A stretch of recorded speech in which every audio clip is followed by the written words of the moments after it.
short scene from the play written by Anatole France, The Man Who Married a Dumb Wife.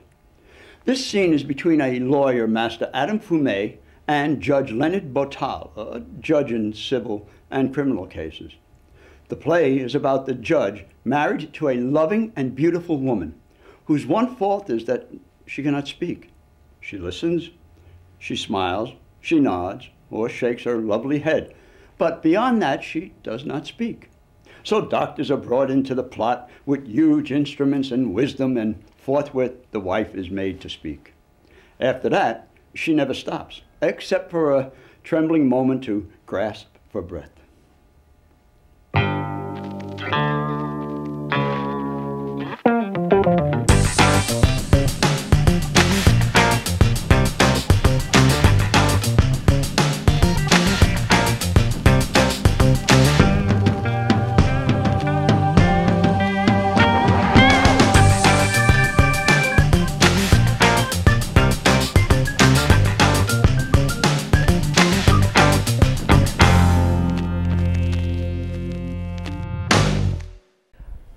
Perhaps you're lonely. Why don't you get married? What? Don't you know, Master Adam, that I have just been married? Please, sit down.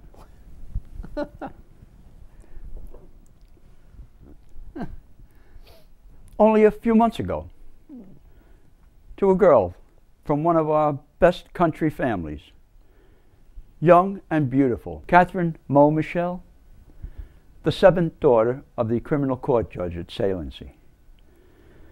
But alas, she is dumb. Now you know the reason for my affliction.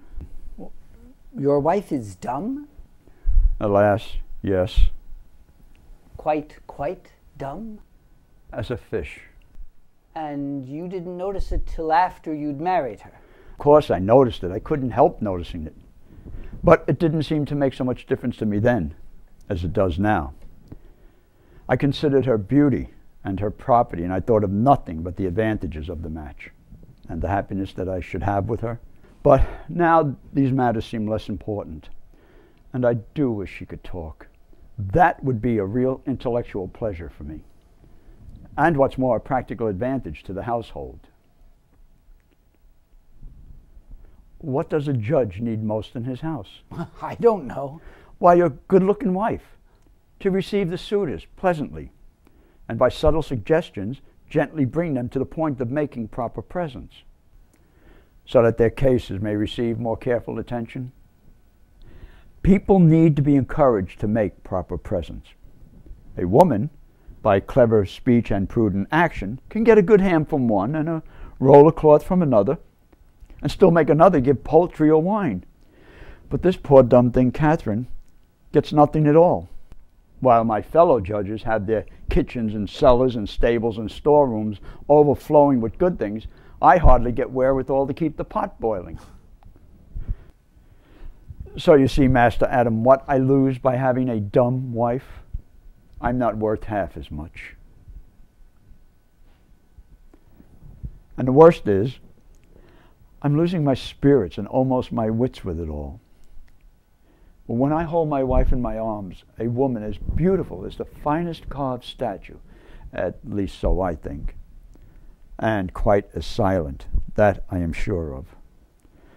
It makes me feel queer and uncanny. I even ask myself if I am holding a mechanical toy or a graven image or a magical doll made by a sorcerer. Sometimes in the morning I jump out of bed to escape from bewitchment.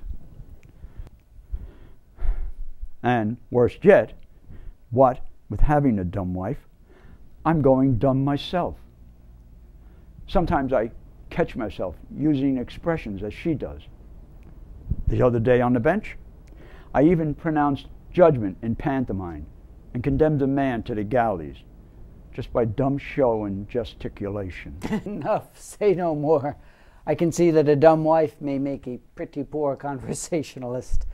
But there's no fun in talking yourself when you get no response. Now you know the reason why I am in low spirits.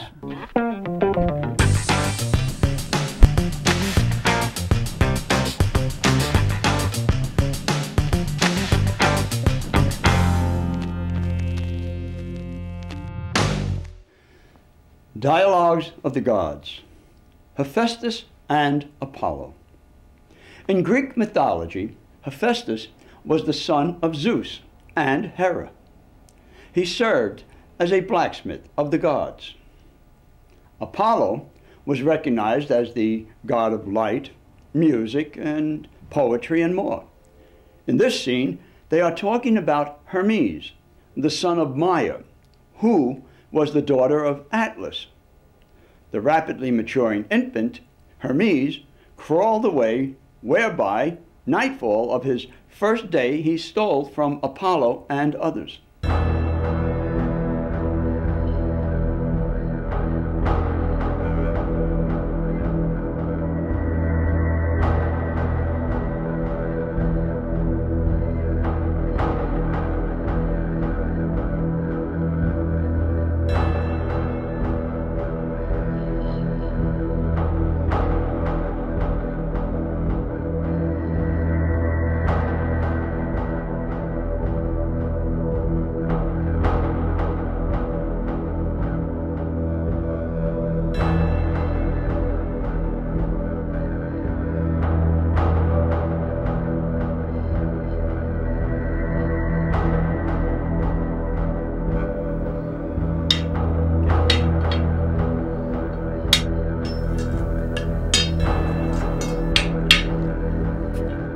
Greetings, Hephaestus.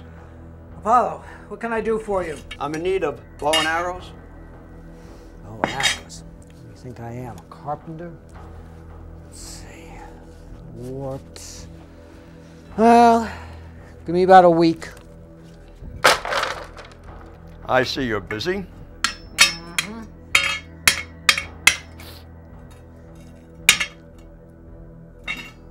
Have you seen Maia's baby, Apollo? Such a pretty little thing. With a smile for everybody. You can see it is going to be a treasure. What? That baby a treasure? Well, in mischief. Why? What harm can it do? Only just born. Ask Poseidon. It stole his trident. Ask Ares. He was surprised to find his sword gone out of the scabbard. Not to mention myself, disarmed of bow and arrows. Never. That infant? Why, he's hardly found his legs yet. He's not out of his baby linen. You will find out, Hephaestus, if he gets within reach of you. He has been. Well, all of your tools safe? None missing? Of course not. I'd make sure of that if I was you.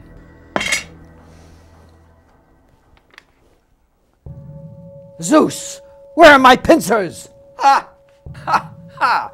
You will find them among the baby linen, no doubt. So light-fingered?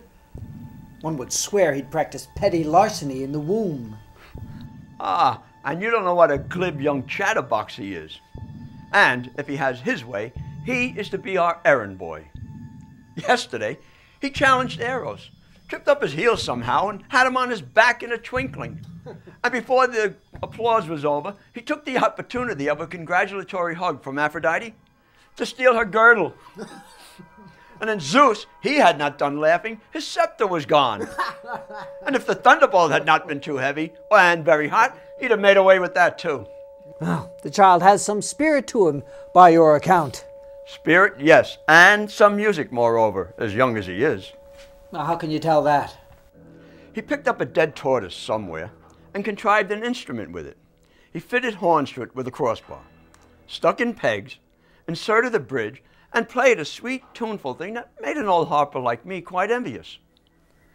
Even in the evenings, Maia was saying, he does not stay in heaven. He goes down, poking his nose into Hades, on a thief's errand, no doubt. Then he has a pair of wings, and he made himself a magical wand, which he uses for marshaling the souls, convoying the dead to their place. I gave him that for a toy. And, by way of payment, he stole your pincers. Well thought on. I must go and get my pincers. You may be right about the baby linen. I know I am.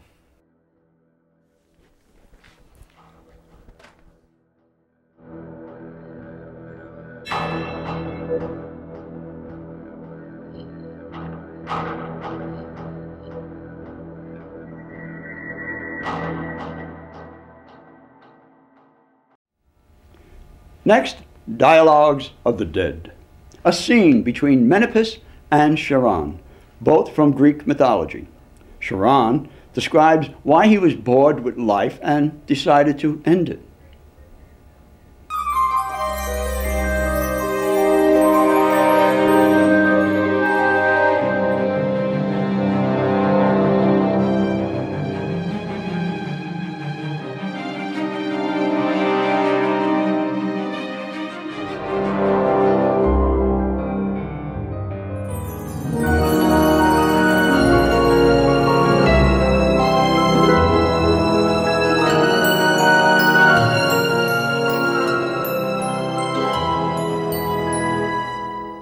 I heard you were a god, Charon, and you died at your own choice.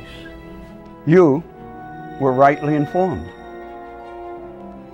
I am dead, as you see, and might have been immortal. Well, what should have possessed you to be in love with death? He has no charm for most people. You are a sensible fellow, I will tell you. There was no further satisfaction to be had from immortality. Was it not a pleasure to merely live and see the light? No. It is variety, as I take it, and not monotony, that constitutes pleasure. Living on and on and on, everything always the same. Sun, light, food, spring, summer, autumn, winter, one thing following another in unending sequence. I sickened of it all. I found that enjoyment lay not in continual possession, that deprivation had its share therein. Very true, Charon. How have you gotten on since you made Hades your home? Not unpleasantly. I like the truly republican equality that prevails here. And as to whether one is in the light or the darkness, that makes no difference. And then again, there is no hunger or thirst here. One is independent of such things. Take care, Charon. You may be caught in the snare of your own reasons. And how should that be? Why, if monotony brought on satiety in the other world, then monotony here may do the same. And you'll be forced to search for further change. And I fancy there's no third life procurable. Then what is to be done, Menipus? Take things as you find them, I suppose, like a sensible fellow, and make the best of everything. You are to stay here for eternity.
So, here you are at last, Polystratus. You must be something very like a centenarian. 98. And what sort of life have you had of it these 30 years? You were about 70 when I died. Delightful, though you may find it hard to believe. It's surprising that you could have any joy of your life. Old, weak, and childless, moreover. In the first place, I could do just what I liked.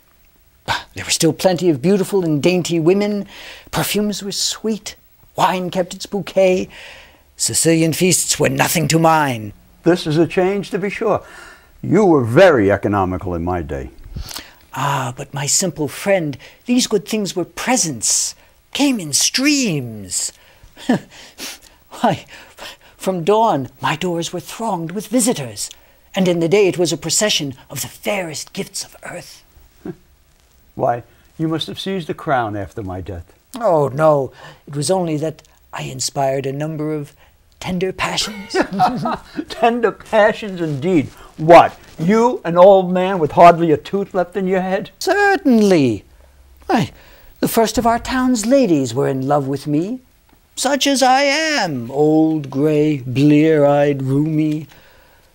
They delighted to do me honor. Happy was the woman on whom my glance rested a moment.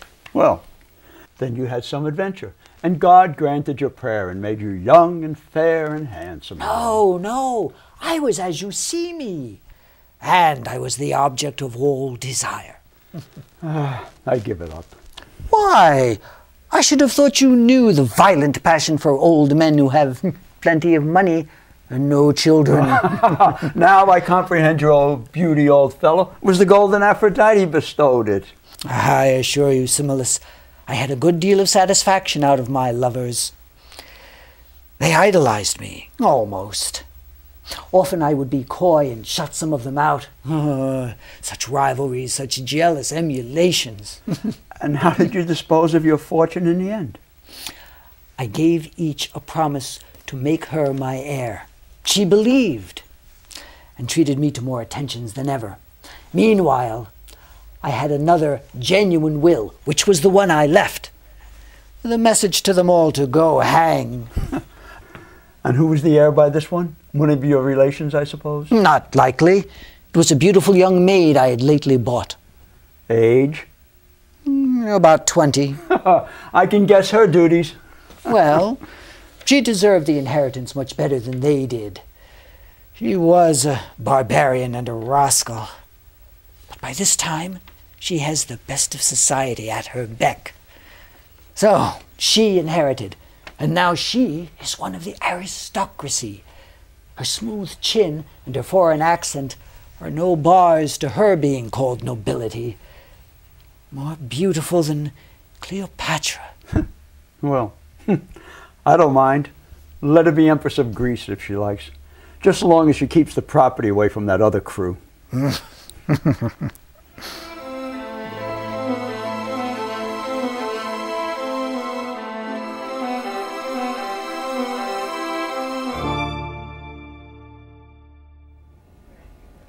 Following are 3 poems: The Road Not Taken, If, and When I Was 21.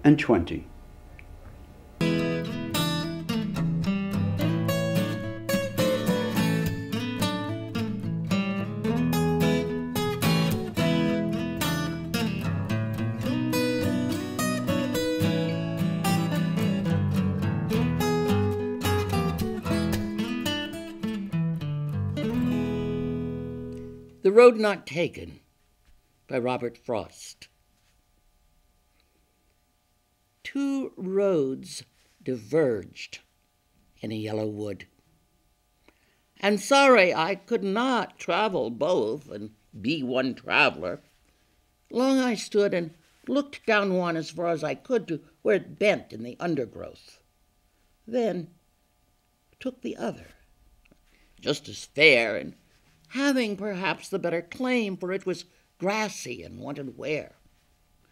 Though as for that, both that morning equally lay in leaves no step had trodden black. Oh, I kept the first for another day, yet, knowing how way leads on to way, I doubted I should ever come back. I shall be telling this with a sigh, somewhere, ages and ages hence. 2 roads diverged in a wood, and I took the one less traveled by, and that has made all the difference.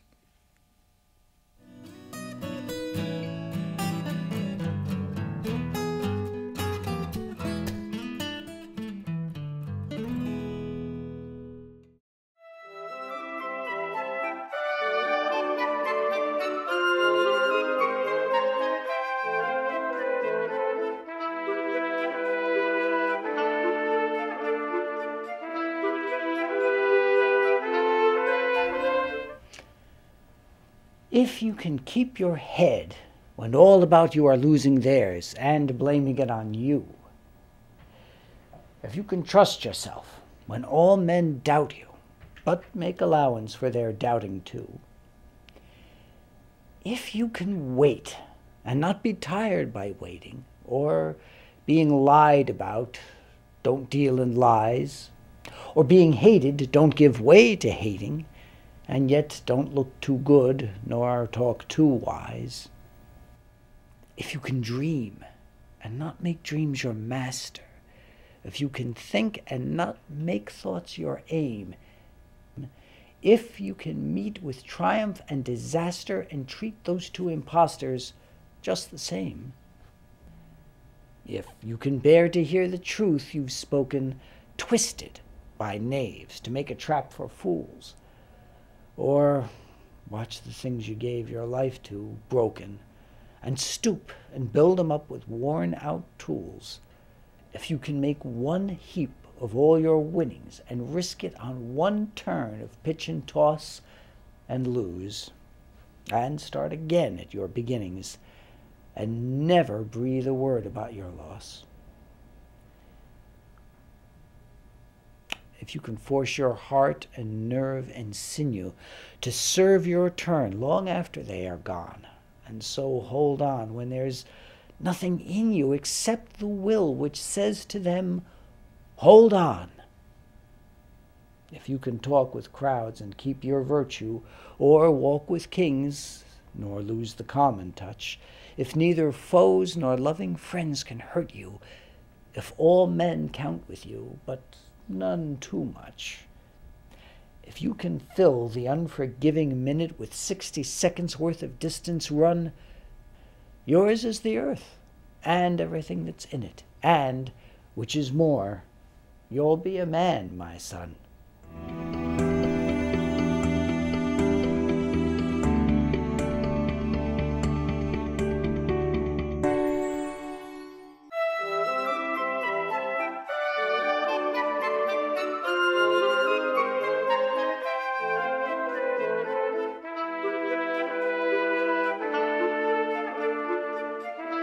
When I was 21, I heard a wise man say, give crowns and pounds and guineas, but not your heart away. Give pearls away and rubies, but keep your fancy free. But I was 21. No use to talk to me. When I was 21, I heard him say again, the heart out of the bosom was never given in vain. 'Tis paid with sighs aplenty, and sold for endless rue. And I am 22, and oh, it's true, it's true.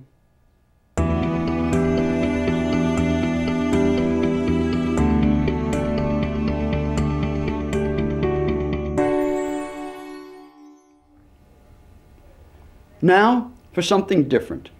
Do you believe in aliens? Well, whether you do or not, the following short is a cartoon from a friend of mine, Roger Phyllis, who draws cartoons about aliens, or the Greys as they are known, living on Earth. He has drawn over 600 cartoons and published 6 books with his cartoons.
do.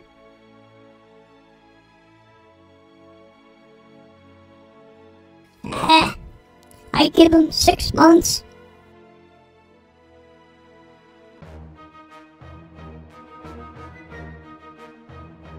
Hey, can you get me out of here? I'm sorry, but we only abduct cage-free and free-range humans.